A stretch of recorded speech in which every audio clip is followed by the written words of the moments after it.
දහටවෙනි ඉන්දිය ප්‍රමියර් league cricket තරඟාවලිය කණ්ඩායම් 10කගේ සහභාගීත්වයෙන් ඉන්දියාවේ නගර 13ක් තුළ මේ වන විට පැවැත්වෙමින් පවතිනවා.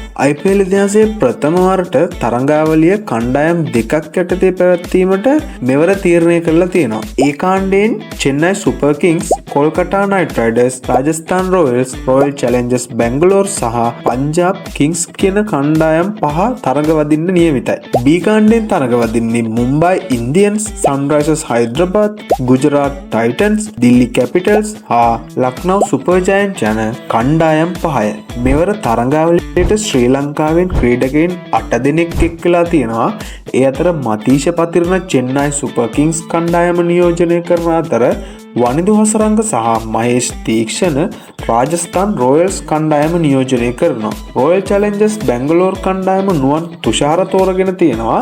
කමිදු වෙන්ඩිස් සහ ඉෂාන් මාලිංගව සන්රයිසර්ස් හයිදරාබාද් කණ්ඩායම නියෝජනය කරනවා. දුස්මන්ත චමීර සහ දෂුන් ශානක දිල්ලි කැපිටල්ස් කණ්ඩායම නියෝජනය කරනවා.